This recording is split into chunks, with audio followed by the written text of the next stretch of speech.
morning. Welcome to Viewpoint, the program with personalities, politicians, and perspectives. We have perspective today. We have a great personality, Mr. Tom Martin. We're glad to have you back again, sir. Oh, heck, I thought you were talking about me. Well, it's just they all know, Judith K., what a personality you are. I was just funning you on that. Well, I'm frozen up this morning, so I must, some of the cells aren't functioning as well, so I probably didn't think about that. Well, it's just downright nippy. Well, it's nippy enough for the Streets and Alleys Department to get out and do their good job, and that would be our kudo this morning. Yes. We're always appreciative of that. They just don't wake up in the morning and say, well, we better go get the snow off. That takes some planning. And they sit around and talk about this, where we're going to do first, and they have to worry about the emergencies and so forth. And whatever you choose to do first, I'm sure, sets the rest of the populace on edge because they weren't first, right? Well, everybody wants to be first. I'd like to make a personal kudo, too, to the the Streets and Alleys Department. Somebody rolled up here this fall, and or this winter, about 6 weeks or so ago, and planted a tree in our boulevard area there, which I appreciate very much. Well, yeah, I actually, now this is back to, and then somebody else gets torqued about it, that'd be me, okay? I'm thinking, how come he got 2 trees? I lost 2 trees, I only got 1 tree. Well, I'm older than you are, and I figured your chances of having new trees are much better than mine. What's wrong with that? Oh, dear. Okay, well, some serious business. An ill wind blows no good. I think something like that. I'm not sure if that's the verbatim quotation, but something to that has that effect. So why don't you introduce our guest officially this morning? Yeah. What a neat man to come out of the Mount Pulaski area in a cold morning for us. Well, really, literally, thank God for people like Tom Martin, because there are so many Cheryl people. Said too. Did she? There are so many people like me who might complain about it, but that's the end of it, But Tom, you get out there. That's why you can't sleep at night, my man. Yeah, I understand why I don't, but I don't seem to have much control over getting involved and trying to make sure that people's voices are heard. Well, God puts people like you on earth to help the rest of us, and I'm grateful. Yeah, well, thank you. Thank you. Now, you're looking for a wind farm up there in Mount Pulaski, and there's a little bit of a growing group that says, I don't know if we want this. And I've been thinking about your plight up there, and I even Googled it, which for me is just that short of a miracle. And I was proud. I didn't know you could spell Google. And they were talking about the pros and cons, but now yours is going to be a horse of another color in that it's they're going to be really big ones. Now, I got to wondering is that a part of the objection on the part of the residents? Yeah, it's a long story, and we've got a short amount of time, so I'll try and hit. I think our main concern is making sure everybody's voices are heard, and the process does not go so fast that people don't have the opportunity to really learn about all the ramifications. Mm-hmm. Yes. And there are many. There are many. And the process is set up to where, I guess just let me review it and where my position comes from. About 5 years ago, we were approached by the company that wants to put in the wind farm. Right. Over the next couple of years, we chose as a family not to participate. Many did in that area. Many landowners, many absentee landowners. Is part of it. We emphasize that absentee landowners because that's not in their backyard. Right, and that does make a difference. Mm-hmm. But we opted out. We thought it disappeared because nothing was heard about the process for several years. Around October 20th, everyone within a half mile of this proposed industrial wind facility, I don't know I know who coined the word farm and wind park. It was the industry itself. Yeah, right. And it's to us, it's not a correct nomenclature for a facility. We call it industrial wind facility. Which is really what it is. Yeah, I mean, these are 500-foot towers with 2.85 megawatt generators on top. It's not a farm, in my opinion, of what we consider a farm. So we got notice, a 2-week, and we had a 2-week notice that they were going to have a zoning board of appeals meeting, an open public forum. Which is very short. It's the same for any type of zoning change. I split up a farmstead, had to notify all my neighbors, give them 2 weeks notice, went before the zoning board. There was no noticeable difference. We were just splitting the farmstead apart. Mm-hmm. We go through the same process as what a facility like this goes through. Uh-huh. That's a whole different story about how we treat each type of development the same, and this is quite different because it has much more impact. Had a 2 weeks notice, and the zoning board of appeals then held an open public meeting, which gave us the opportunity to speak, which is terrific. That's the way it should be. Yes. But so many of the people who showed up at that meeting, which I'm really proud, I walked in and there was probably 140 people there, which in today's world doesn't happen very often. That's right. So I was just thrilled. I want to just have my voice heard, speak out against it because of basically we had our reasons why we were speaking out against it, and I thought that would be the end of it. A large group of people approached me afterwards to say, what can we do? We just learned of this happening. And under normal circumstances, it would have went from the Board of Appeals directly to the county board, and it could have been over in a matter of 3 weeks, 4 weeks. Because so many people spoke, it got extended. It's drawn out 3 months now. We've had our opportunity to speak. There were probably 30 or 40 people there to speak at every meeting. During all those meetings, one person out of the maybe 100 that spoke in favor of it. Everything else was against it. And I think our main reason to be against it was what we've tried to do, and we've started every meeting, every time we talk together, it's about respect of our neighbors and of those people who are participating, because property rights is our number one. We believe in property rights. Right. We believe they had the right to be able to do, under the law and under the ordinances, to do what they wanted to do with their own property, and this is allowed. That's fantastic. Some of the best families in the world are my neighbors. If I want anybody standing behind me, it's some of those neighbors. Yes. I mean, if I'm in trouble, I want them behind me. We made sure that we never disrespected any of our neighbors. We heard that these kind of issues would break a community apart. Yes. And you guys know where I stand. I've worked my whole life to make my community a better place. That's exactly right. What I told these people is that if it ever gets to that point where we start doing that, I will not let that happen. I will step away. Because it shouldn't happen. No, it shouldn't, and you're right, it can so easily. It can, and so we've been very respectful. We're very respectful, but it was respect for those people and their property rights. Is also our main goal is to educate people. You can't let this process go in 2 weeks' time because people can't understand all the issues. And so what we wanted to do was slow it up a little bit, extend it, and make sure everybody understood how everything worked and what all the ramifications could be. And that's been our goal the whole time. We wanted to work together with our elected officials, because we said, we're the citizens that are being affected by this. Let's sit down, work together, share information, and make sure we make a good, solid decision based on this development. Don't base it on other places or other wind farms, because everyone is different. We have to base it, what we believed, on this particular company, this particular size towers. Everything needed to be based on fact as much as we could do that. So, Tom, excuse me, Judy, go right ahead, please. I'm amazed at your saying that this is 500 feet.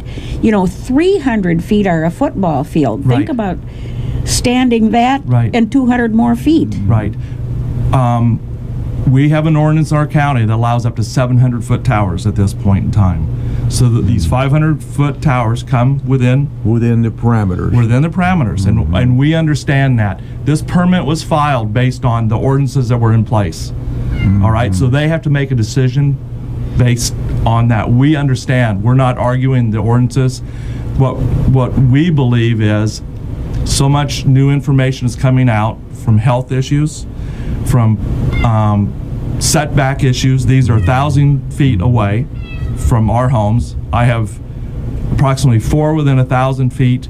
I have 10 within a half a mile. I have 19 within a mile. We're a donut hole inside all these towers. So our question is, all the counties that have been doing wind farms in the past, in the last 10 years, some Livingston counties put a moratorium on any future building until they study the issues. A lot of counties are moving the setbacks to 1,500 feet to 2,000 feet. So a lot of the counties who have been in this industry for over 10 years, in the last 5 to 10 years, they're finding out there are issues that were unforeseen at the time they did them. All right. We have the ability now, because we're kind of on the back end, to see all this new information coming out, and we're just saying, let's study that before we build it. Right. Get the cart before the horse there, right. aren't they? Right, and that's our thought. There's so much. It's relatively a new industry. Yeah. It truly is here in the States, at least. It's been in Europe for a much longer time. Yeah. But it's like any new industry.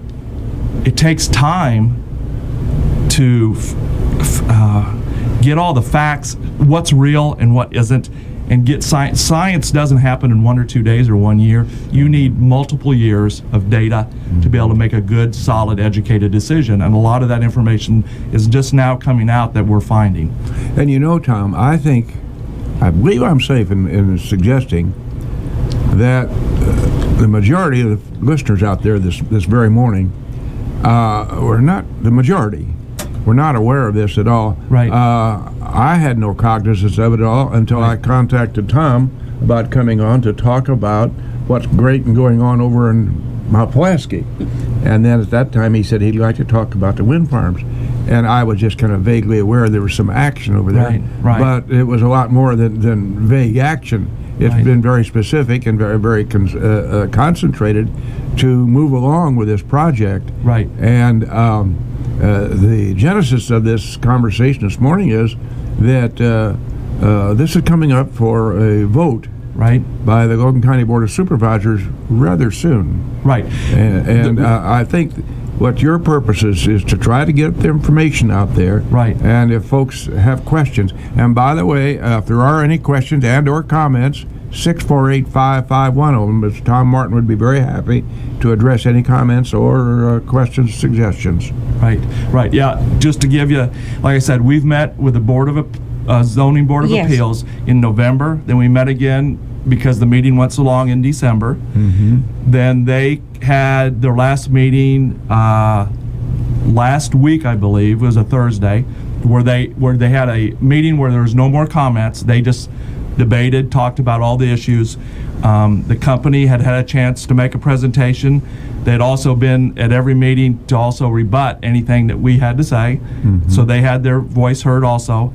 The zoning board of appeals basically voted 2-2, which is a failed vote, to recommend to the county board to approve this. Every other wind farm, to my knowledge, within the county had been passed unanimously by that appeals board. It's just a recommendation. All right. I know that. Yeah. And so we understand that also, but we feel like they must have seen something different in this development than maybe what they'd seen in the past. I know one comment that the chairman made was that in every other open hearing with other wind farms, there was always somewhat of a balance of positive comments of people wanting it and comments of people who were probably opposed or questioned it. They said they've never been in a hearing, well, it was overwhelmingly opposing to where they had one person versus 100 speak out. I can't say why that happened for sure. I just know I mean, I don't want to believe that we could, because a group of people stand up and voice their, have their right to be able to speak, that we could use the word intimidate people a little bit, but that was never our intent. Our intent was to speak out. Just to be heard. And I know it's difficult. I know a lot of people really have difficulty in standing up and speaking in public. I understand that. So I'm not sure why it happened. I can't give all the reasons, because I'm sure there are some people that are for it, but it wasn't. They didn't verbally communicate to that board and to our county yet that they are willing to do that. Tom, we set geographically set the scenario, if you will, please. This proposed wind generating facility. Thank you very much. I knew he's more smart man. Seriously, geographically, where will that, if it were to come to pass? Right.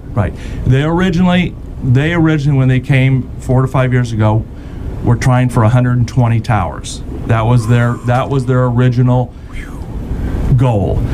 And basically, that farm would have run from near Chestnut, Illinois, down through south of Mount Pulaski, and then running from south of Mount Pulaski about 1.5 miles northwest to just northeast of Broadwell. Okay? They couldn't get generated enough people to sign the leases in the Chestnut area. So they had to drop so many towers off of the proposed, and then they couldn't get all the landowners like us. I mean, we had 4. They were proposing to have 4 on our property, and there were several other property owners that chose not to. So they're at 80 towers now that basically run from just 1.5 miles southwest or south of Mount Pulaski to Broadwell. Transmission lines, high-powered transmission lines, would then run from basically Lake Fork, Illinois, all the way straight east to the high-voltage lines that are Commonwealth Edison lines that run to Chicago. So all this power basically is being put on the grid just due south of Mount Pulaski on the high-voltage lines. So that's kind of the footprint. It encompasses about 7,000 acres, and that's not taking that ground out of production. No, we understand. Yeah, that's basically saying that's the footprint within a 1/4 mile. If they have a lease on a piece of property, they consider 1/4 mile away from the property line as part of the footprint. So it affects around 7,000 acres as a footprint, about 145 homes in that footprint, and that's one of the differences also. The one that we talk about a lot in the northern part of our county, there's 14 towers, but I think there's only like 13 or 14 homes. The density is a little bit less up there, so a lot less people affected. Our area, for whatever reason, we've got a lot of young families that have bought 5 acres and built their homes to raise their families. And if you look at that 7,000 acre area, we have 145 homes in that area. So there's a lot more. It's one of the reasons there's been a little bit more pushback is because there's so many more people affected. Right. Yeah, more residents than corn. Right. And it is, technically speaking, what they're asking is for a conditional use. Okay? We are zoned agricultural residential. We all know it's farmland, but we also allow homes to be built on 5-acre parcels. Yeah. A conditional use basically says that a wind facility is allowed on a conditional use within an agriculturally residential zoned area. They've considered that it's compatible in an area out in the country. Okay, so what this company has asked is to be permitted for a conditional use. So that conditional use allows them to put up 500-foot towers with 2.85 megawatt generators on top of them, transmission lines, substations, roads. They have to put roads in within the fields to get to everywhere. And what we just learned yesterday, which amazed me, we learn something different every day, and I look at some of the people I've been working with, I go, how did we not ask that question? How did we just learn that? But we learned that if this permit is granted as a conditional use, it's not a 30-year permit, it's forever. Really? They then have the right on that property to use it for a conditional use forever. There's no end to that. So they could continue to, if they could get leases or get people to re-up their leases, they have 30-year leases now. So let's say I had a 30-year lease with them. They could come back, the way I understand it, tell Tom, we're going to put another set of towers up, bigger towers this time for the next 30 years. Are you interested? I would say yes. Enough people would say yes. They would not have to have it re-permitted. That permit that we grant them is forever. And that's for generations. Yeah, that's for generations. As they say, in perpetuity, really. Right. And I guess many of us have a little bit of a problem having that ability to not ever have to come back and have it come back before the citizens of our county to say, are we happy with that? Are we not happy? Once we give the permit, it's forever. You know, Judith, in thinking about this, and Tom and listeners, and Mr. Ash too, by the way, seriously, there are three kind of factors involved there. That's social, and there'd be environmental, and there'd be economic factors. Right. And all of those are intertwined. And it's just not a quick, this will be fine. Right. There are a lot of complexities involved here. Right. My head spins, Bill. I mean, my head spins. One thing that I think we want to make a point too is because there is so much involved, and it's such a massive project. I mean, it's not setting up a business that on the town square, or it takes up a half an acre, and you got to get roads to it. This covers 7,000 acres. They're 500-foot towers. They're the size of the Springfield Power.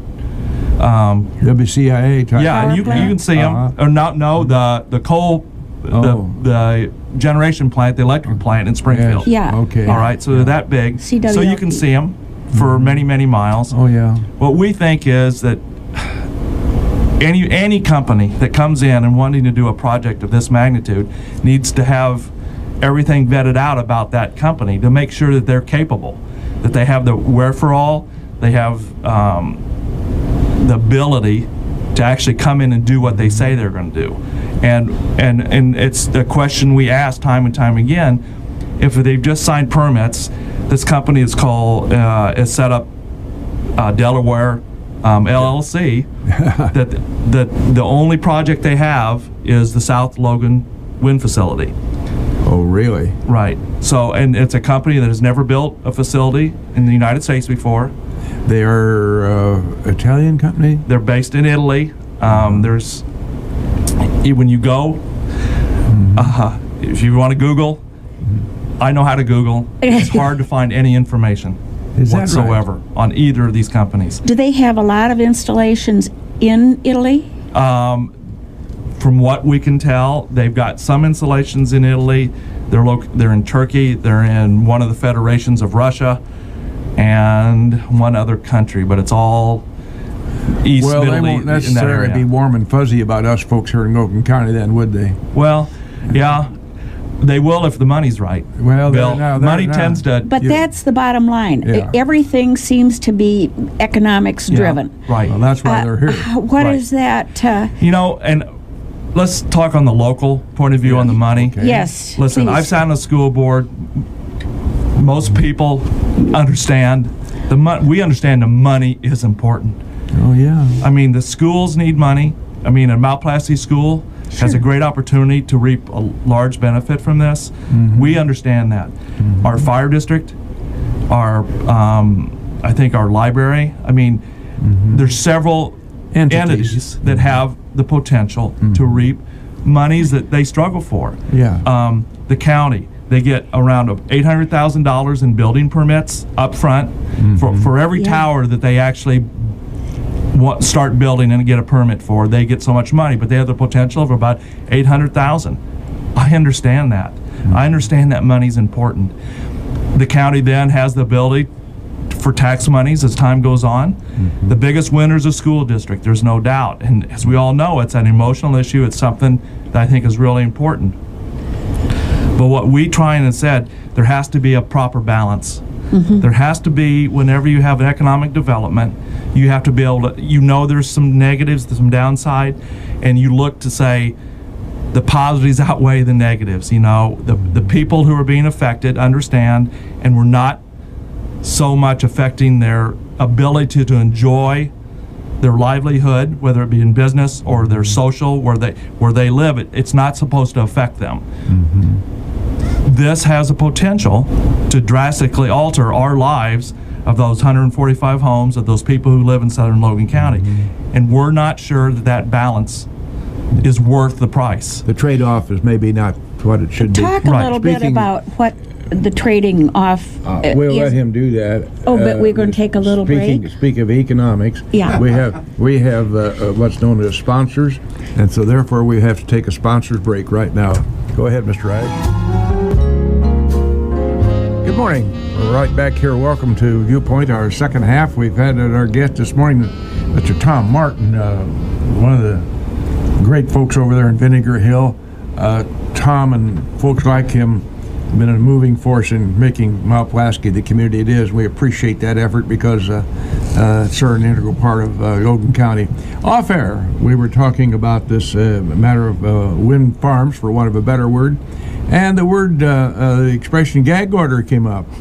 Mr. Martin, would you address that, how that came up in our conversation? And I found that very interesting as a side issue. Yeah. I guess one barricade to when we try and obtain information, we're told, document it. Document it.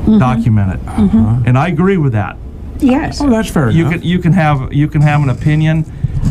You can't just everybody's got one. They're like elbows. It's just not I feel. Right, exactly. And it has been one of the toughest parts of this whole issue is trying to separate out opinion from fact. And I think we've really worked hard to try and do that. We've tried to document things, and when we testify, we turn that information in. But one area of concern was when you talk to people who are already within a wind facility, industrial wind facility.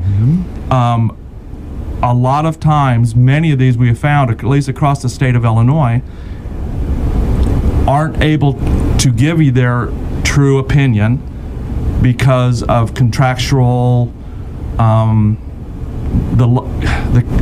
within their contracts that they have signed, they have said that they will not ever speak out against any negative effects of a wind facility. Specifically, if I were a farmer up north of town here, north and west of town, and had a facility on my property, and I had signed for an exchange of money, I had signed an agreement, and in that agreement is, I can't talk about this.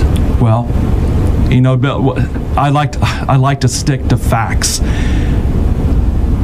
I know that people within our group have seen some of the leases, have talked to some of the people, and have been told that they cannot speak against it.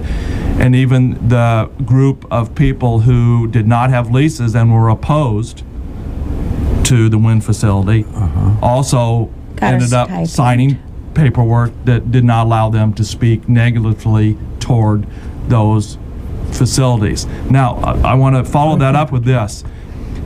One of our real concerns in this whole process has been, we believe that the wind facilities, the companies that have put in the one at Rail Splitter, the one that have been in Sugar Creek, that they've been permitted but they haven't begun building, those companies came in, worked with everybody within the footprint, worked with the school districts, came in, said, here's how it's going to work. They're very open about the process. I think a lot of people within those areas, within those footprints, were happy and confident that those companies could do what they said they could do. Yes, I truly believe that's what we've heard from them. There wasn't a lot of pushback, and that's why you got positive and negative comments in those places. People were pretty happy with that. One of our problems with our situation was Nobody knew anything about it. The company never came in, never tried to work with those within the footprint who didn't have a lease, and it created an air of secrecy and distrust. And it's just natural for that to happen when you live right next to these towers going up and you didn't hear about it until 2 weeks before it's going up. I believe a lot of wind energy companies around the country work to include everyone so there isn't pushback. Okay?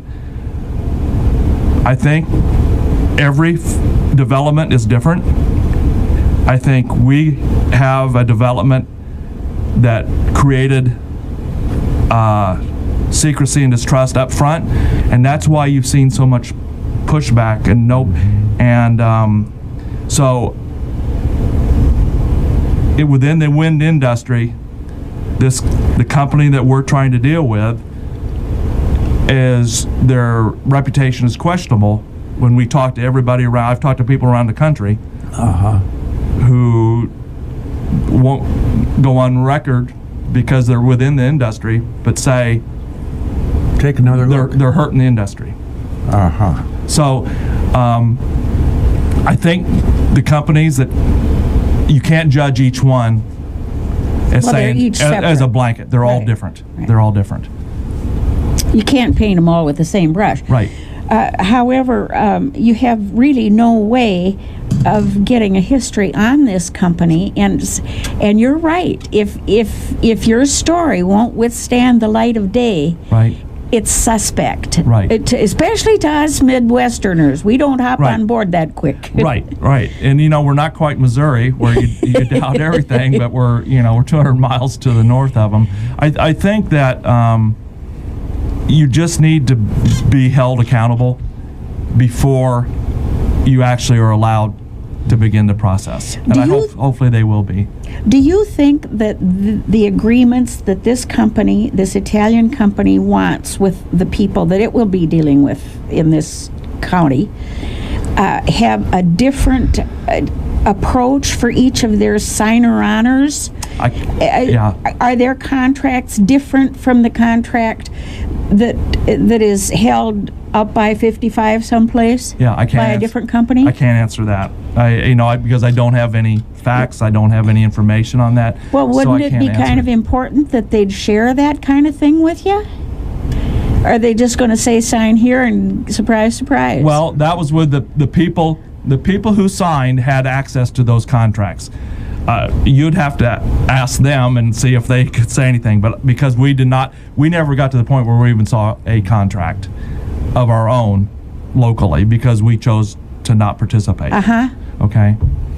Have you had anybody of your group over there in your neighborhood, in the broad neighborhood of the Mount Pulaski area, come up and say to you, Tom, I wish you wouldn't be in opposition to this? Has there been any of that at all? Not to my right. 1, 2, or 3, or 4? No, not yet. Not to your face, huh? No, not to my face. Interesting. Yeah. I assume they're going to have an opportunity to do that at the workshop meeting, and I assume there will be, because I think, and I truly believe they need to do that. If they believe in it, they need to speak out. You and must I understand have the that. courage of your convictions. Right. Physically, physically, we've all of us have been relatively close to these towers. Go up Union and go up 136. You could drive right by them, and they're huge. Right. But they're going to be small in comparison to what is proposed for your area. Right. So that's interesting. To us, they have a whole different potential impact than what the others have. So much of the discussion is based on noise, on health issues, on the impact on human beings. There's a lot of information out there, and a lot of it's, we talked about it before, a lot of it's just coming, scientifically, you have to have 3 or 4 or 5 years to study it. To study it, and a lot more information is coming out all the time, and there's a lot of talk.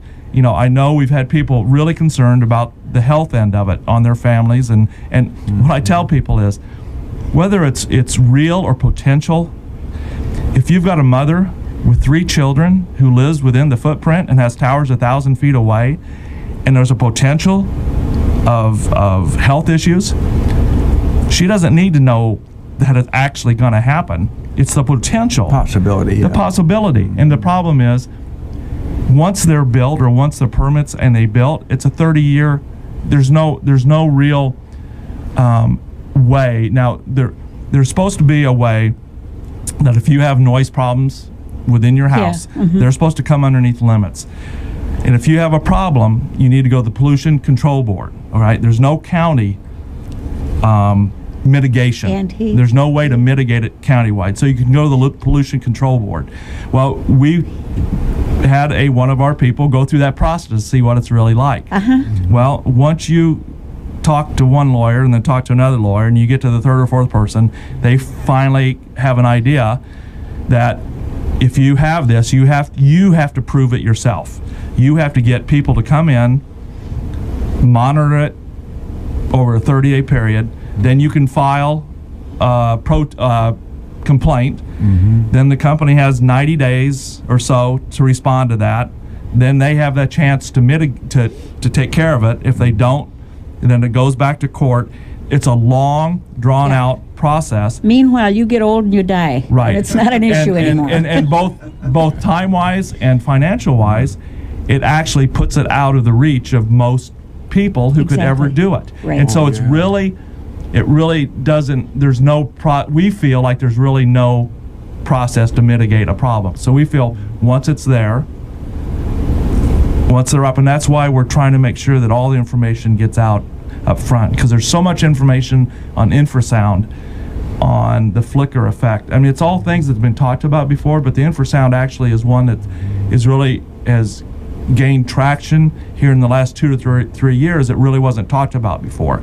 And so you'll see in Brown County, Wisconsin, turbines the same size of what's going in at our facility has basically been shut down because of health concerns. 8 towers. I talked about Livingston County putting a moratorium on any more until they actually study it.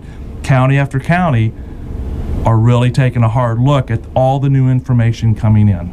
And that's one of our goals, is to make sure that we understand what these other counties are doing that have been in this business for many years, and we're seeing those results. Is this company signing on for a long time monitoring and updating of their windmills?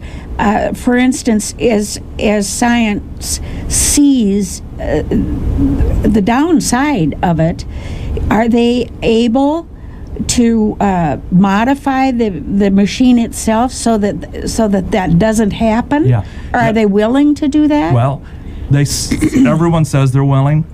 So what you have to do is have some faith. And that's one of the problems with us. We don't have the faith that we're small potatoes, okay? And there's no real way to make a change sometimes. And to hold them to. Right, hold them to it. A lot of the other companies that are here in Central Illinois and Northern Illinois are local companies. I mean, they have local representation.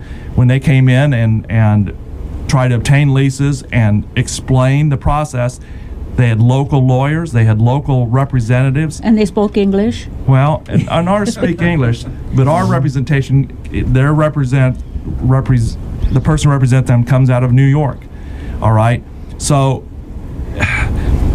we don't have the local people that are actually, that you feel comfortable with, that you talk with, that to us understand what the problems could be. And that's been part of the problem also, is there's a lack of communication that we have, which hasn't been good. With all respect,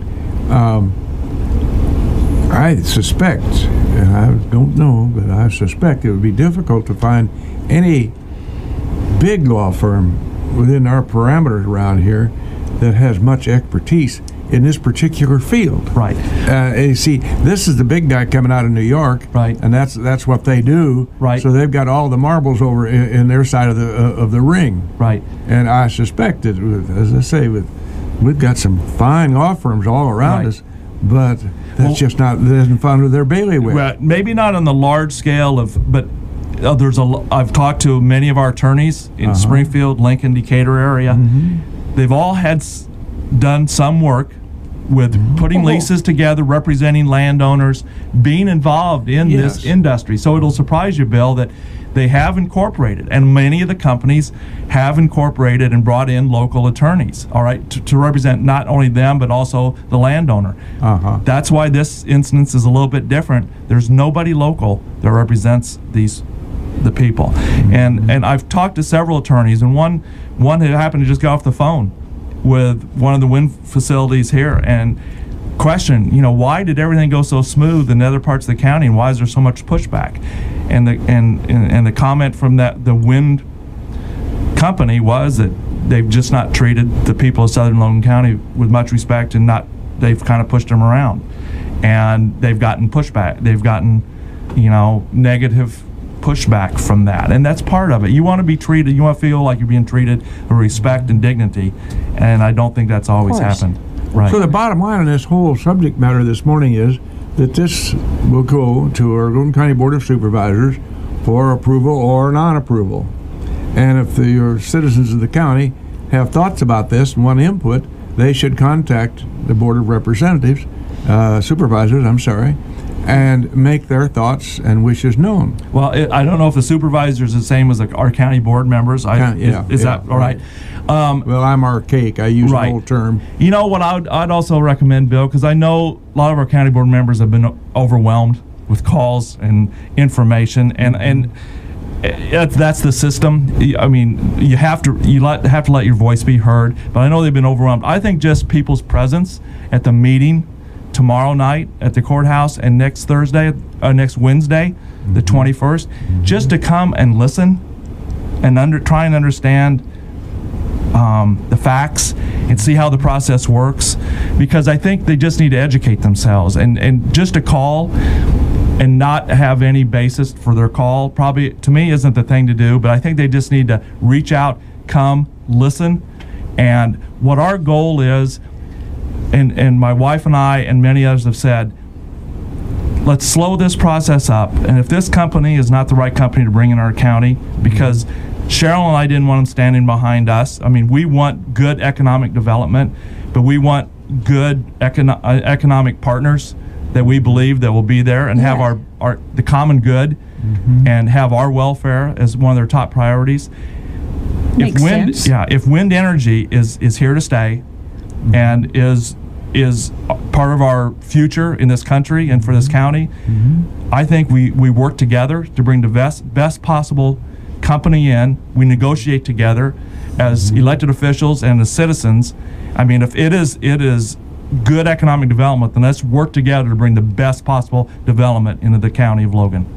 That was certainly well stated. And Judith, that just kind of blends right in with I always like to try to close the Viewpoint with a quotation or comment, and did a little researching, and the tenor of Tom's conclusion there was just goes with this perfectly.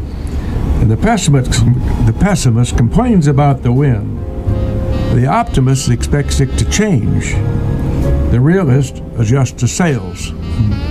That pretty well says it. Yeah, that's terrific. And your conclusion just meshed with that perfectly. Tom, we appreciate always your citizens of Logan County appreciate particularly those over there in your backyard and front yard too, for that matter. Your interest in and what's going on in your community. You and many others over there keep Mount Pulaski a vital community, and we're grateful for that. Anybody has any comments? They might go to tomorrow night is the Board of Supervisors meeting. It's at 7 o'clock. 7 o'clock at the courthouse, Logan County Courthouse. All right. Thank you, Tom Martin, and thank you for Viewpoint. I appreciate the opportunity. Thank you.